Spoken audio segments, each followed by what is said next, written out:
और मैं एक बात, रागिनी जी, आपने कहा एटम बम फोड़ दिया एसआईआर, तो मैं जरा दर्शकों से पूछना चाहता हूं, ये ईवीएम हैक थी ना? अगर ईवीएम हैक थी तो एसआईआर की जरूरत क्या थी? फिर तो वोटर लिस्ट बदलने की जरूरत नहीं थी। आप लोग कहते थे बटन कोई दबाओ वोट तो भाजपा को जाता है। इसका मतलब वो झूठ था, या तो वो झूठ था या ये झूठ है, दोनों एक साथ सच नहीं हो सकते। दोनों पर उन्होंने कहा है और एसआईआर पर भी कहा है कि अब ईवीएम और वोट दबाओ, कहीं भी बटन दबाओ वोट भाजपा को जाता है, वो सब कैसे खत्म हो गया? हाँ, तो ये मोदी जी की तस्वीर है सऊदी अरब की। तो यहाँ पर अपने देश में तो मोदी जी कपड़ा देखकर पहचान लेते हैं, है ना, और फिर दूसरे देश में जाकर वही कपड़ा पहने हुए से गले भी लगते हैं। तो हम करें तो हाहाकार, आप करें तो जय जयकार। ये तो बहुत ही दोगली बात है सुधांशु जी।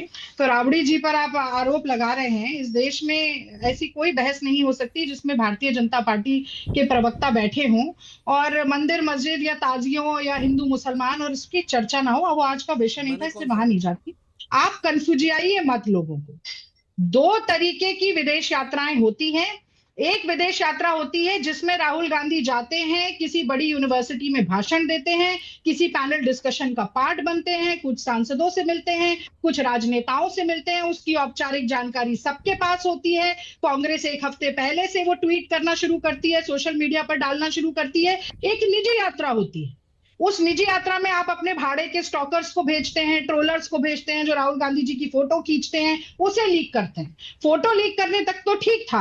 अब आप उनकी आप संवेदनशील जानकारी वाली चिट्ठियां भी लीक करवा रहे हैं और आप चाह रहे हैं कि पूरा देश बिहार के चुनाव को भूलकर उस चिट्ठी के बारे में बात करें। बिल्कुल, एटम बॉम्ब फूटा, हाइड्रोजन बॉम्ब फूटने वाला है, वोट चोरी पर कारपेट बॉम्बिंग होगी।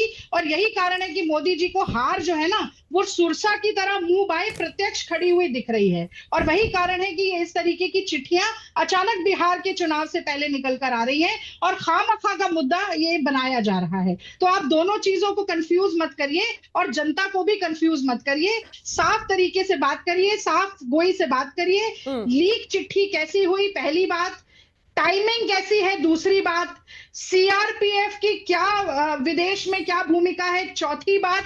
और आप किस तरीके से उसको घुमा फिराकर जलेबी बनाकर प्रस्तुत कर रहे हैं, ये आखिरी बात। और अंत में एक लाइन और बोलूंगी अंजना जी। आपने कहा बहुत सारे पैसे, करोड़ों रुपए सुरक्षा में लगते हैं वीआईपी नेताओं की, बिल्कुल सही बात। 295 करोड़ रुपया जो 2021 से 2024 के बीच में मोदी जी की विदेश यात्राओं में लगा, वो भी जनता का पैसा था। ट्रंप ने जैसे मखौल बनाया, तारीख पे तारीख की जगह टैरिफ पे टैरिफ हम पर लगाया। क्या मिला हमें यात्राओं से? हाउडी ट्रंप, नमस्ते ट्रंप, डोनाल्ड ट्रंप, ये सब हुआ। शी जिनपिंग से क्या हमें फायदा हुआ? किस तरीके से चीन हमारे खिलाफ खड़ा है आज के समय में। और पीएम केयर में चीन का फंड कौन ले रहा था, ये पूछिए सुधांशु जी से। और उसके साथ साथ पाकिस्तान के साथ जो गलबैया करते रहे मोदी जी, वहां जाकर मिलते रहे, उसका पैसा क्या जनता का पैसा नहीं था? तो ये सारे सवाल उठेंगे। पर मैं फिर कहूंगी कि हम देश के प्रधानमंत्री को रहस्यात्मक तौर पर, संदेहास्पद तौर पर चीन का, पाकिस्तान का, अमेरिका के एजेंट नहीं बोलेंगे। आप भी देश के नेता प्रतिपक्ष के लिए सम्मानजनक तरीके से बात करिए और इस तरीके की भाषा का प्रयोग। ठीक है, वो जवाब दें उससे पहले एक अंत में उन्होंने हिस्सा, चलिए चिट्ठी को हटाइए, उन्होंने कहा कि अभी आप लोगों का स्टैंड क्या है? अगर वाकई ईवीएम में कोई भी बटन दबाओ वोट बीजेपी को ही जाता है, तो क्या वो मशीन अब ठीक हो गई है और गड़बड़ी एसआईआर में करनी पड़ रही है, या वो मशीनें भी खराब है फिर भी एसआईआर में गड़बड़ कर रहे हैं, उनको और वोट चाहिए?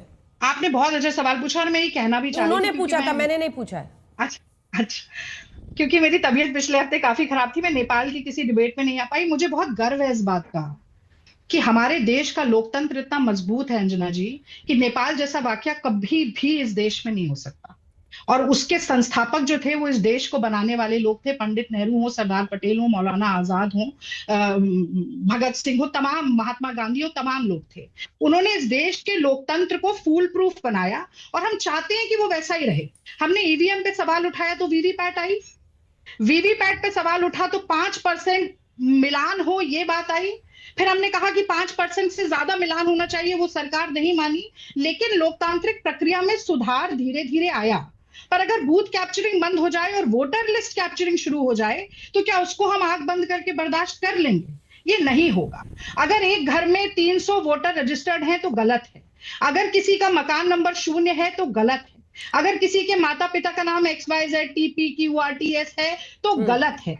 अगर आप डिजिटल, जब तक सुप्रीम कोर्ट कान ना उमेठे तो आप आधार कार्ड को मान्यता निराधार बना देंगे, मान्यता नहीं देंगे तो वो गलत है। अगर आप डिजिटल रीडेबल इलेक्टोरल रोल्स नहीं देंगे तो वो गलत है। और हमने उसका प्रत्यक्ष प्रमाण, अंजना जी, चंडीगढ़ के मेयर चुनाव में देखा कि किस तरीके से धांधली हो जाती है। तो सवाल उठाने से लोकतंत्र कमजोर नहीं होता है, मजबूत होता है। ठीक पर है। हर सवाल उठाने वाले सुधांशु को आप जी। देशद्रोही करार दें, हाँ। ये लोकतंत्र को कमजोर कर